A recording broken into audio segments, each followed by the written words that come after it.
Misalkan 3001 boleh nggak? Nggak boleh. Berarti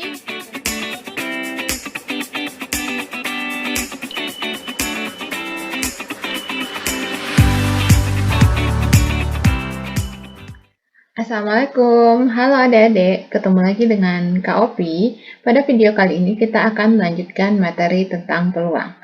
Kalau di part 1 kita sudah membahas tentang aturan penjumlahan dan perkalian, pada part kedua ini kita akan membahas tentang metode untuk menyelesaikan permasalahan peluang, yaitu metode pengisian tempat.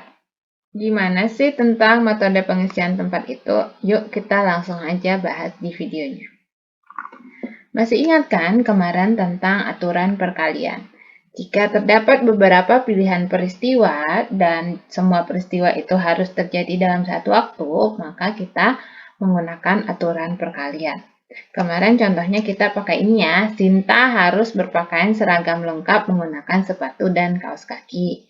Sinta mempunyai 2 pasang sepatu dan 3 pasang kaos kaki. Tentukan banyaknya cara Sinta mengenakan sepatu dan kaos kaki.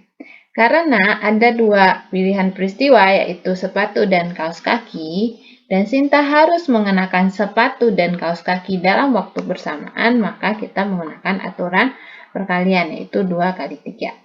Untuk menghitungnya kita kemarin menggunakan diagram ini. Sebenarnya untuk menyelesaikan peristiwa dengan aturan perkalian ini, kita bisa menggunakan suatu metode, namanya metode pengisian tempat. Jadi, di sini kan kita tahu ada 2 pilihan peristiwa, yaitu sepatu dan kaos kaki. Langkah pertama, kita kasih dulu tempatnya. Biasanya kita lambangkan dengan kotak. Karena ada 2, jadi ada 2 kotak. Pertama adalah kotak untuk mengisi sepatu. Kedua adalah tempat untuk mengisi kaos kaki. Oke, lalu kita isi setiap kotaknya. Karena sepatu ada 2 pasang, berarti di tempat sepatu akan diisi oleh 2 pasang. Dan kaos kaki ada 3 pasang, berarti di tempat kaos kaki akan diisi oleh 3 pilihan. Maka banyaknya cara adalah langsung aja 2 dikali 3 sama dengan 6. Oke, sama ya. Tapi sebenarnya metode pengisian tempat ini akan sangat membantu kita kalau nanti soalnya itu pilihannya ada banyak atau di setiap pilihan ini ada beberapa syarat yang harus kita penuhi. Maka sebaiknya adik-adik menggunakan metode pengisian tempat. Jadi bisa kita simpulkan jika terdapat N buah tempat tersedia dengan K1 adalah banyak pilihan untuk mengisi tempat pertama, K2 adalah banyak pilihan untuk mengisi tempat kedua, dan K3 adalah banyak pilihan untuk mengisi tempat ketiga, maka kita bisa menghitung banyaknya cara untuk mengisi tempat tersebut adalah K1 kali K2 kali K3 kali seterusnya sampai K ke N. Mudah ya. K1 kali K2 kali K3 sampai KKN. Yuk kita lanjut ke contoh-contoh soalnya aja. Oke, kita langsung bahas contoh soal pertama. Dari 9 orang calon pengurus kelas akan dipilih seorang ketua, wakil ketua, sekretaris, dan bendahara. Berapa banyak pilihan yang dapat dibentuk jika A. Seseorang boleh merangkap, B. Seseorang tidak boleh merangkap. Kita bahas dulu yang A ya, untuk posisi jika seseorang boleh merangkap. Boleh merangkap ini maksudnya gimana? Jadi, calon yang jadi ketua itu dia juga boleh merangkap jadi wakil. Dia juga boleh menjadi sekretaris dan juga boleh menjadi bendahara. Berarti itu boleh merangkap. Untuk menyelesaikan soal dengan cara metode pengisian tempat, berarti adik-adik pertama kali harus bikin tempatnya dulu. Kita hitung posisinya ada siapa aja nih. Ketua, wakil ketua, sekretaris, dan bendahara. Berarti kita butuh 4 tempat. Oke. Pertama, tempat untuk mengisi ketua. kedua untuk wakil, ketiga sekretaris, keempat adalah bendahara. Oke, karena calon pengurusnya ada 9, berarti yang bisa kita pilih dari ketua adalah ada calonnya 9 orang. Untuk wakil, berapa orang calonnya? Juga 9. Karena yang jadi calon ketua dia juga boleh jadi calon wakil. Sekretaris juga 9, bendahara juga 9. Karena apa? Karena boleh merangkap. Jadi, banyaknya cara adalah 9 kali 9 kali 9 kali 9.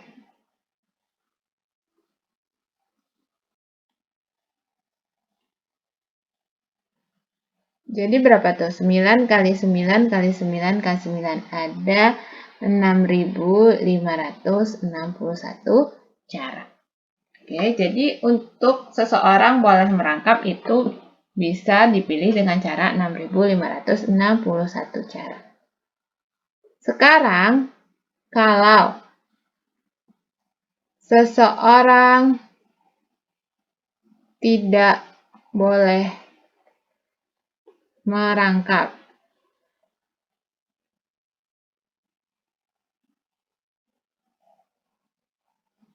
kita tetap bikin dulu si tempatnya.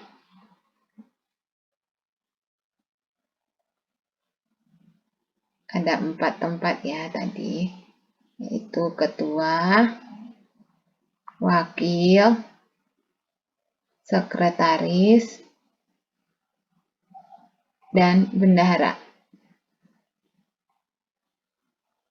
Oke, calon pengurusnya 9. Jadi kita misalkan kita pertama kali milih ketua, berarti kita bisa milih 1 dari 9 orang. Terus, karena tidak boleh merangkap, berarti yang udah terpilih jadi ketua itu nggak boleh terpilih jadi wakil. Maka calon wakilnya tinggal berapa? 9 dikurang 1 yang udah terpilih di sini. Berarti 8. Oke, untuk sekretaris, berarti karena udah ada 2 orang yang terpilih, yaitu 1 jadi ketua, 1 jadi wakil, maka calon sekretaris tinggal 7.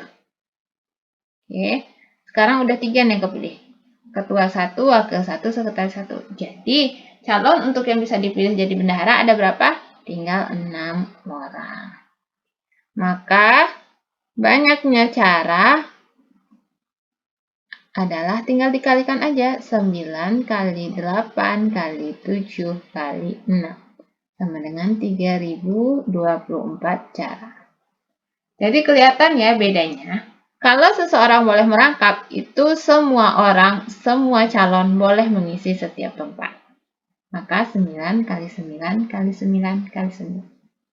Tapi kalau seseorang tidak boleh merangkap, berarti yang udah terpilih jadi ketua tidak boleh terpilih jadi wakil. Maka di sini 9, di sini 8. Begitu selanjutnya 7 dan terakhir jadi tinggal 6 karena udah ada yang kepilih 3.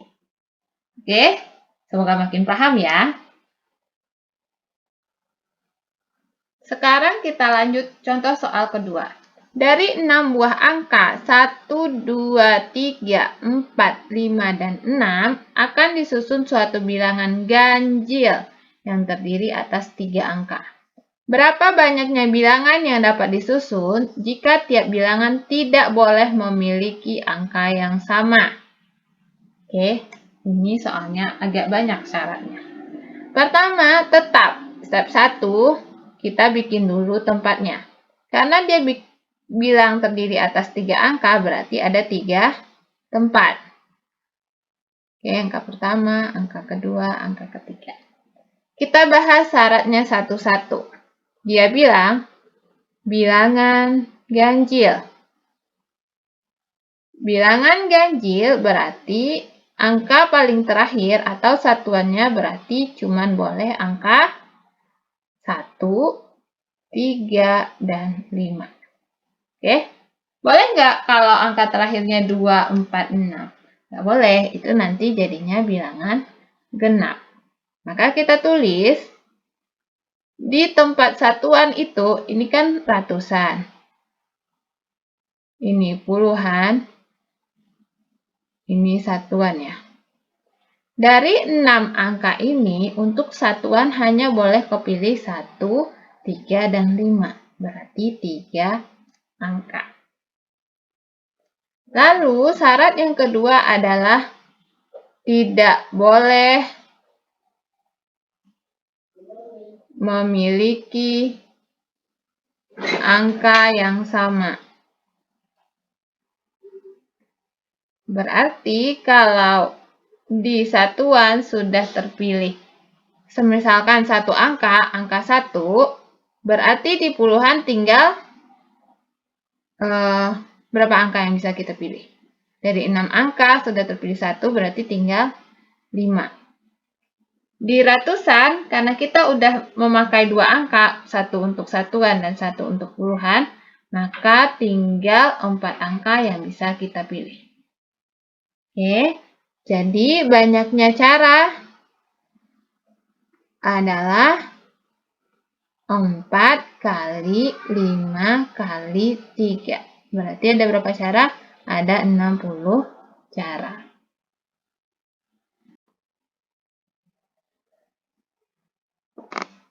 Jadi, kalau ada soal pengisian tempat dengan syarat-syarat seperti ini, langkah-langkah yang harus adik-adik lakukan adalah pertama, bikin dulu tempatnya.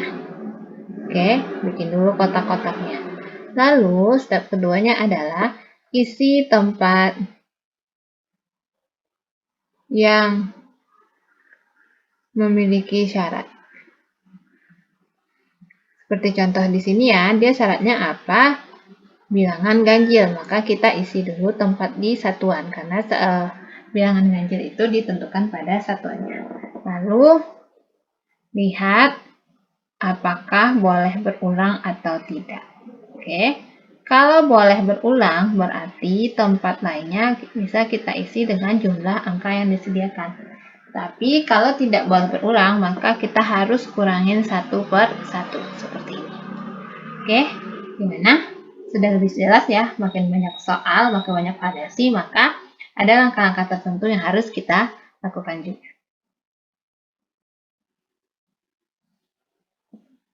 Kita lanjut soal nomor 3. Dari 5 angka 1, 2, 3, 4, dan 5 akan disusun suatu bilangan yang terdiri dari 4 angka.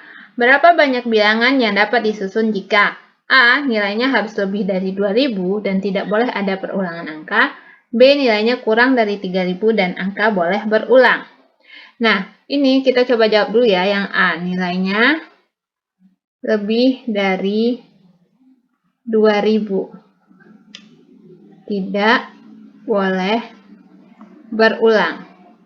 Maka, step pertama kita bikin dulu tempatnya yang akan diisi. Karena terdiri dari 4 angka, maka kita tulis 4 kotak. Oke. 4 kotak itu apa aja?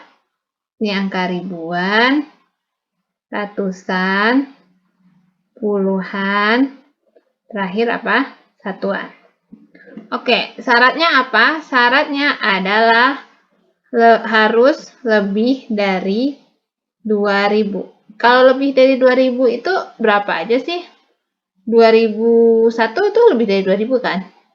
2003 juga. Berarti kalau lebih dari 2000, angka ribuannya boleh diisi oleh siapa aja? Angka 2, angka 3, angka 4, angka 5.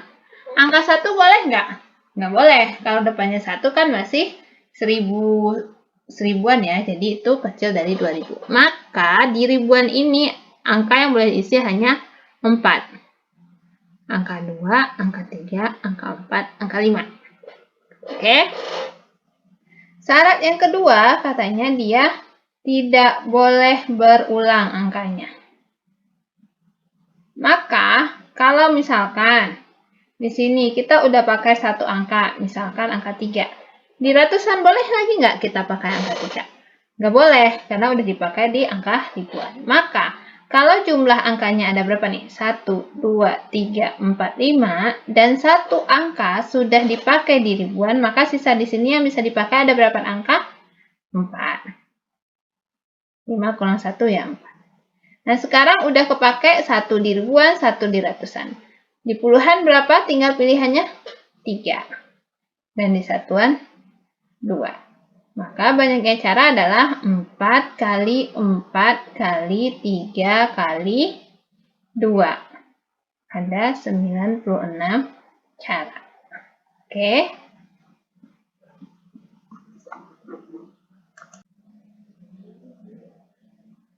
Sekarang gimana kalau untuk soal yang B? Soal yang B nilainya kurang dari 3000 dan angkanya boleh berulang. Sama, hal pertama yang kita harus lakukan adalah bikin dulu tempatnya. Terdiri dari 4 angka, berarti ada 4 tempat. Terus kita lihat syaratnya. Kurang dari 3000. Kurang dari 3000 berarti berapa yang boleh? 2000 sekian ya. Kalau misalkan 3001 boleh nggak? Nggak boleh. Berarti yang kurang dari 3000 itu kalau dia 2000 sekian, terus 1000 sekian, itu kurang dari 3000. Maka untuk kurang dari 3000, angka di ribuan ini boleh angka berapa aja? Cuman angka 1 dan 2. Angka 3 boleh nggak? Nggak boleh, karena dia harus kurang dari 3000. Kalau kita pakai angka 3 berarti lebih dari 3000. Maka di kotak ribuan itu cuma boleh diisi oleh 2 angka.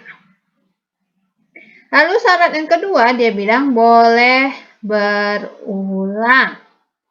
Nah, kalau boleh berulang berarti jumlah angkanya ada berapa nih? 1, 2, 3, 4, 5. Semua pilihan angka ini juga boleh dipilih lagi untuk ratusan, berarti 5.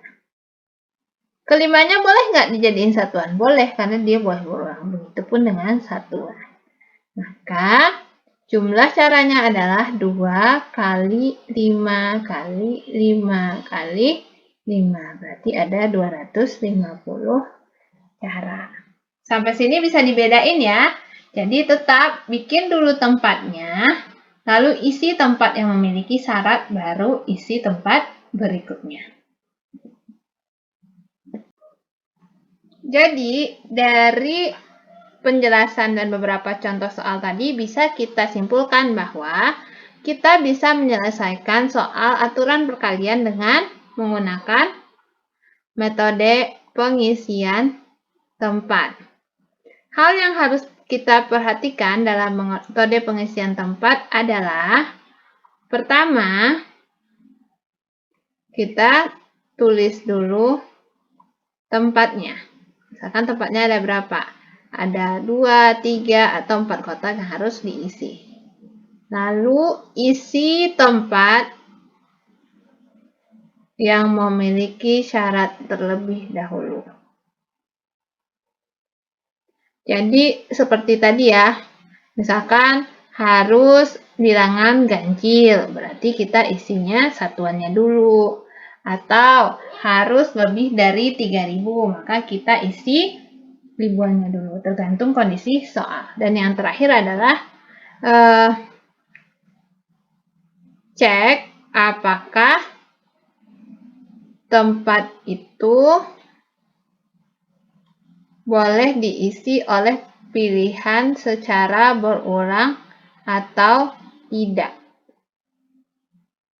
Kalau dia bisa diisi secara berulang, maka semua pilihan itu boleh kita masukkan ke tempat itu. Misalkan kalau pilihannya ada 5, berarti setiap kotak boleh diisi 5. Tapi kalau tidak boleh berulang, maka setiap tempatnya harus dikurangin satu-satu. Oke? Gimana? Sampai di sini udah paham ya tentang metode pengisian tempat? Nggak susah kok, asalkan nanti adik-adik isinya sesuai dengan step-step ini.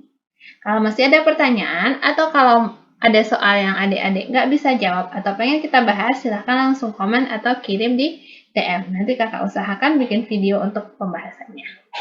Oke, selamat belajar lagi adik-adik. Sampai ketemu di video yang ketiga.